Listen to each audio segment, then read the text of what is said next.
How would, if you were in class or you had a engineering problem, how would you estimate the volume of the air that's contained within this wheelbarrow tire?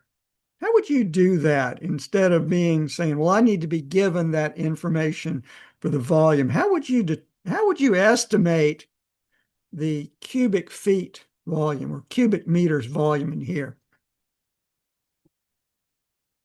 Here's familiar vessel, a gallon jug. How would you go about determining the cubic feet in that volume or the cubic meters in that volume? Well, this is what we're going to talk about here in this module.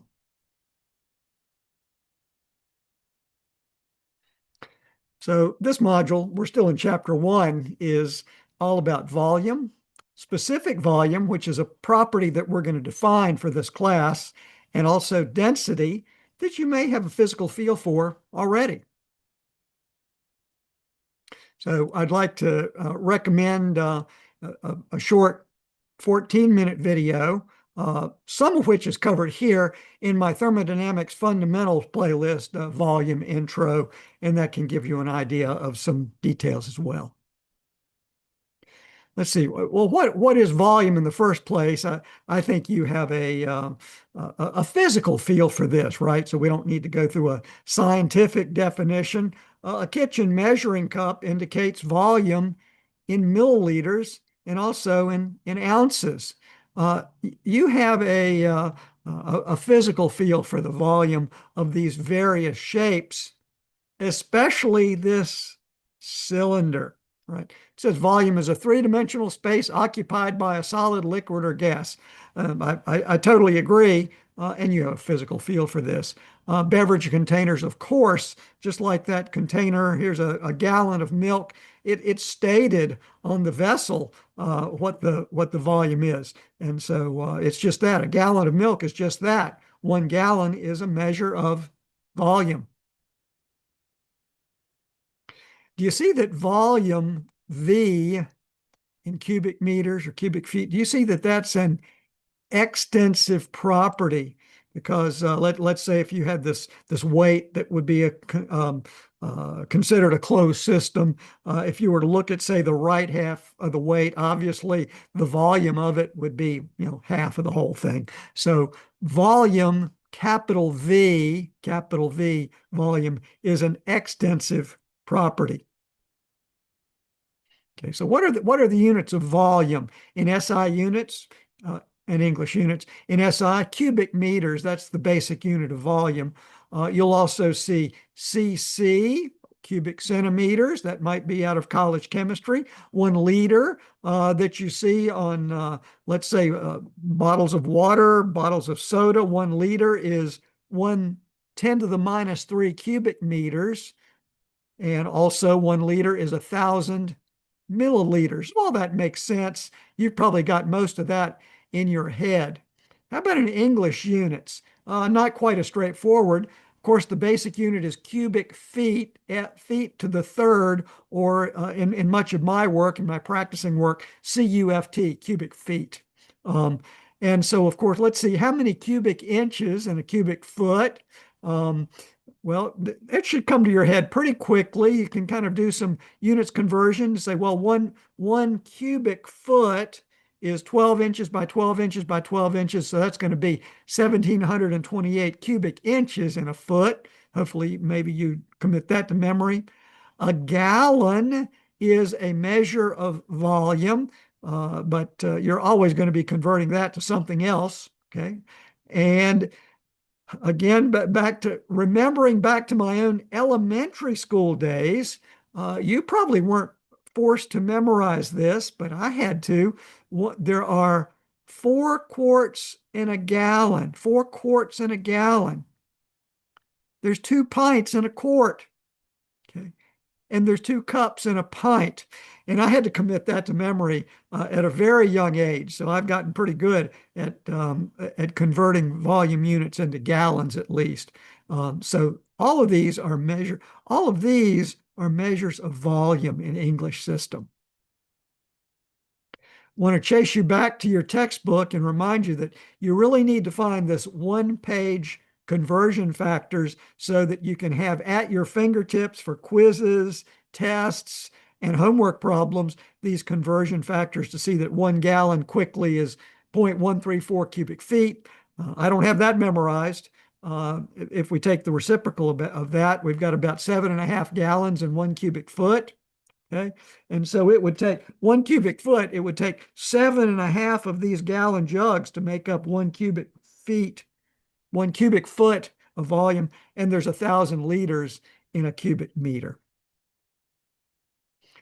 Just let's go through a few exercises. This would be child's play to you, but let's be sure that we're all on the same ground. Figure out the volume of this compressed air tank that you saw, I think, in my pressure module. How many cubic feet would be in that tank, that physical tank that you saw? How many cubic meters?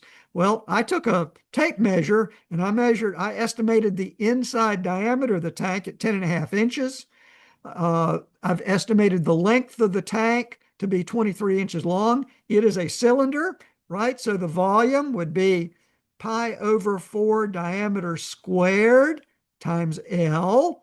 Didn't even have to write that down, right? So we engineers, we're on track with that. We know the volume of a cylinder. So the volume is 1,992 cubic inches, or in other words, 1.15 cubic feet. And so to get a physical feel, that compressed air tank that I had in my lap had a volume of a little over 1 cubic foot. I'm going to look to speed things up. I'm going to look at my conversion factor to see that 1 cubic foot is 0.028317 cubic meters.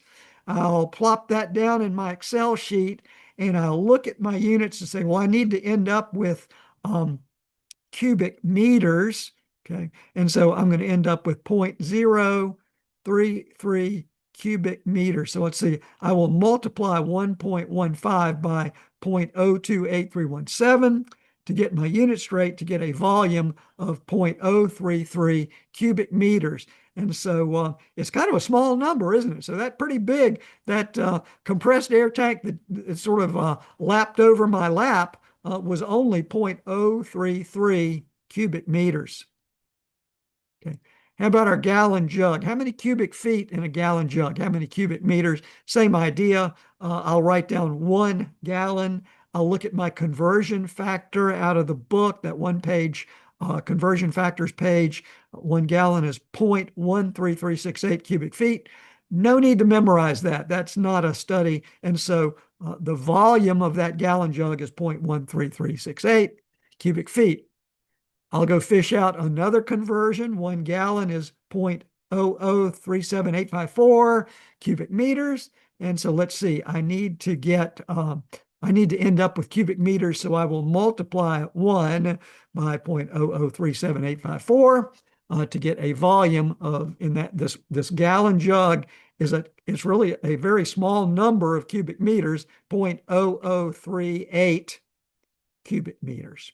So hopefully, a lot of times as an engineer, it pays you to have a sort of a physical feel for how the numerical values compare to things that you can visualize in the world.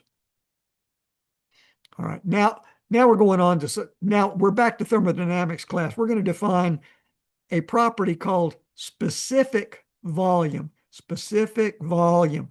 So here's our working definition. We've got a block here. And let's say this block has a volume of 2 cubic meters, extensive property.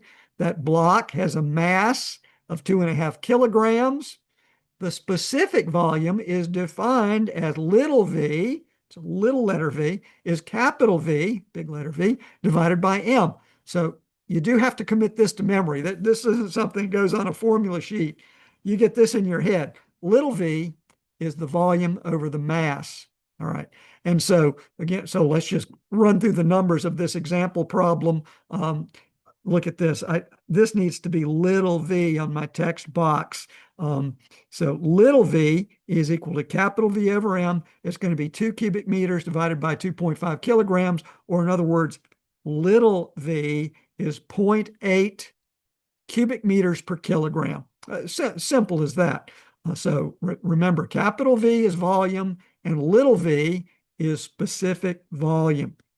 You have to have that in your head. Going to be using little v, specific volume, a huge amount as we move ahead in this course. Let's practice with specific volume. This would be in an English system. This bucket, I've kind of tried to show a liquid level with a dashed line in this bucket. So what's the closed system? The closed system would be the water that's contained within the bucket, not the bucket itself. Okay, so the bucket's filled with 0.5 cubic feet, a half a cubic foot of water, and the mass of the water has been determined to be 31.2. I put it on a scale, measured the bucket of water contents, 31.2 pounds mass. What's the specific volume of the water? All right, so here's the drill, 0.5 cubic feet. The mass is 31.2. So our specific volume of the water in the bucket is 0.01603 cubic feet per pound. So a small number. Cubic. So that's something maybe to remember in your mind as you're solving homework problems. The specific volume of water in cubic feet per pound is a small number, 0.01603 cubic feet per pound.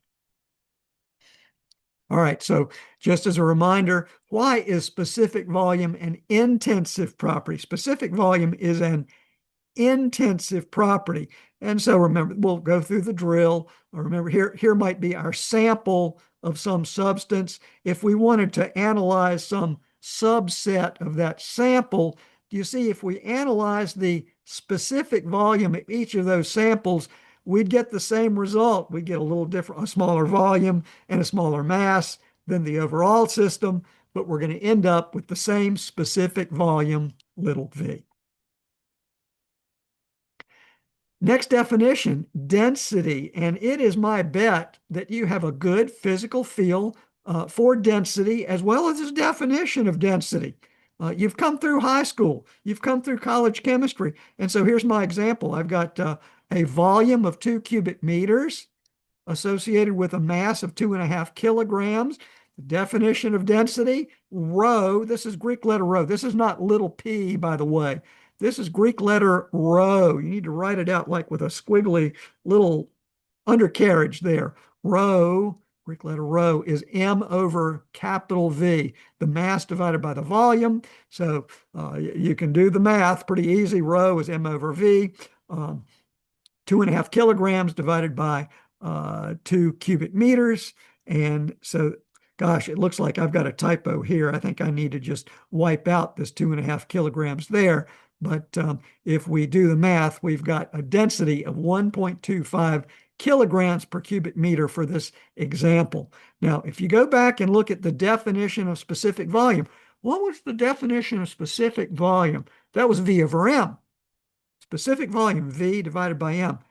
Density, rho, M over V. It's easy to see that density, rho, is the reciprocal of specific volume. That is important to get into your head, not necessarily put on a formula sheet, but that does have some value. If you're allowed to have a formula sheet, I'd put this on there. Rho is the reciprocal of little v. And so therefore, density is also an intensive property, isn't it? Same drill.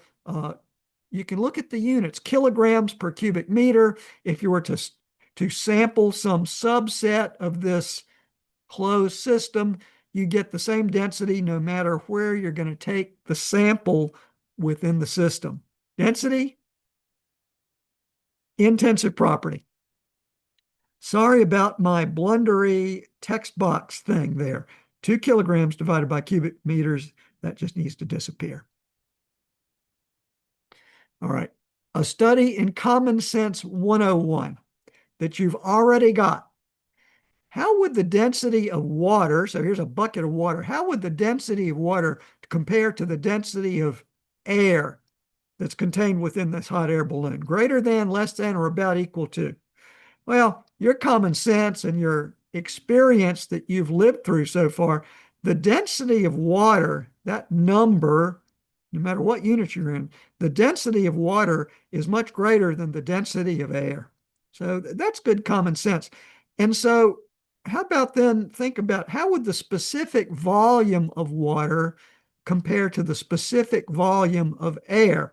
And so, of course, we just said, well, look, the specific volume is the reciprocal of density. Therefore, the specific volume of water would be much, much less than the specific volume of air. So I'm going to expect not necessarily a large number, but sort of a number for the specific volume of air. And I'm going to expect a little number for the specific volume of water. So there we go. Those, what did we just cover? Three properties. Volume, you have a great feel for that already. It's an extensive property. We just defined specific volume, little v, that we're going to use extensively in this class. That's an intensive property. Density, which is simply the reciprocal of specific volume, that's also an intensive property. And so that's it. And you think, well, you see that when you're working with density and specific volume, the toughest part of that property is keeping your units straight. Are you going to start with liters? You're going to have to immediately convert to cubic meters. If you start with gallons, you have to immediately convert to cubic feet.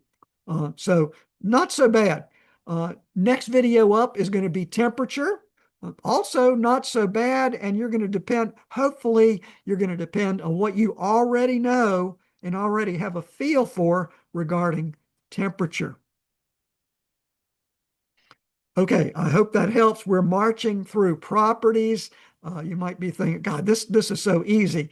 I can assure you that when you get into chapter 2, it gets a little harder. And then when you get into chapter 3 and talk a lot more about quantifying properties, it gets a lot harder. So brace yourself and maybe enjoy breezing through chapter 1, and because it will get a little harder. So thanks for joining, and look forward to you joining the next video.